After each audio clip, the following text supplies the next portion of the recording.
पंचतंत्र कहानियां गधा रहा गधा ही। एक जंगल में एक शेर रहता था। गीदड़ उसका सेवक था।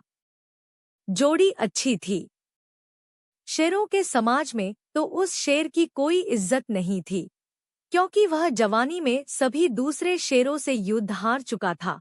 इसलिए वह अलग थलग रहता था।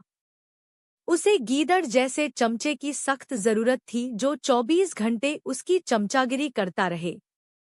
गीदड़ को बस खाने का जुगाड़ चाहिए था। पेट भर जाने पर गीदड़ उस शेर की वीरता के ऐसे गुण गाता कि शेर का सीना फूलकर दुगना चौड़ा हो जाता। एक दिन शेर ने एक बिगड़ैल जंगली सांड का शिकार करने का साहस कर डाला। सांड बहुत शक्तिशाली था। उसने लात मारकर शेर को दूर फेंक दिया।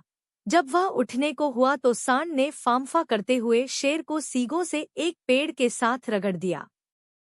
किसी तरह शेर जान बचाकर भागा।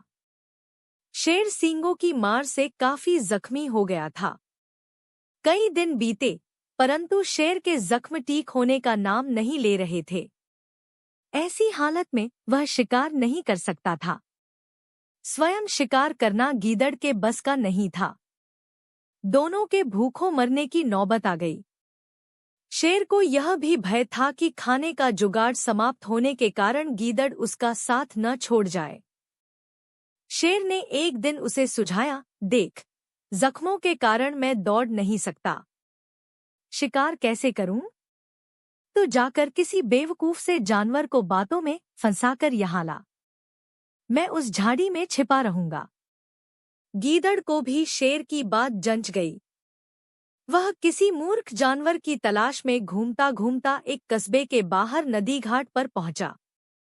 वहां उसे एक मरियल सा गधा घास पर मुंह मारता नजर आया।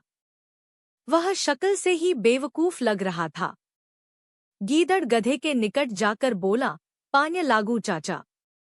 बहुत कमजोर हो आए हो, क्या बात है?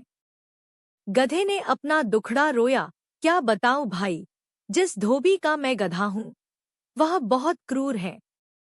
दिन भर ढुलाई करवाता है और चारा कुछ देता नहीं।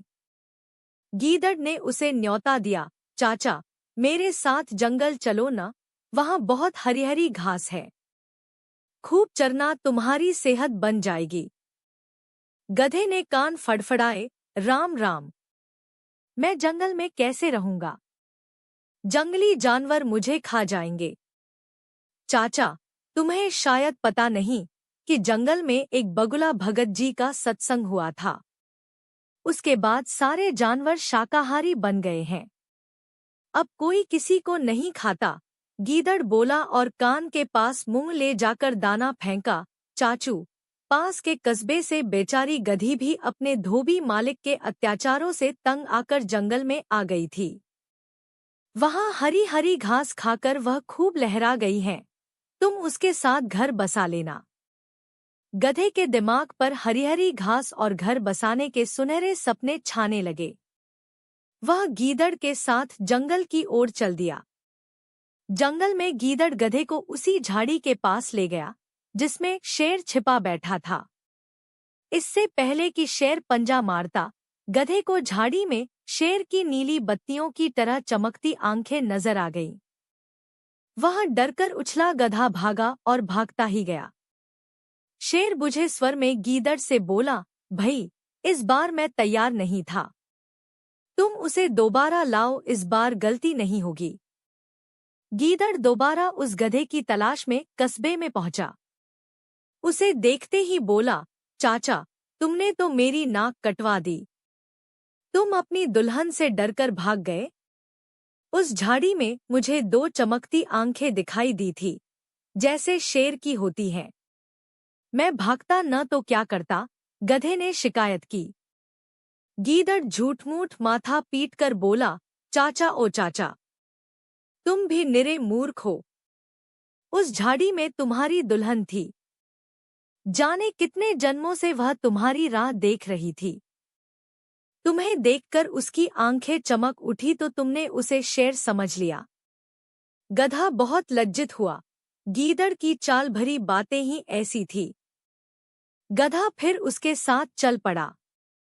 जंगल में झाड़ी के पास पहुंचते ही शेर ने नुकीले पंजों से उसे मार गिराया। इस प्रकार शेर व गीदड़ का भोजन जुटा। सीखा, दूसरों की चिकनी चुपड़ी बातों में आने की मूर्खता कभी नहीं करनी चाहिए।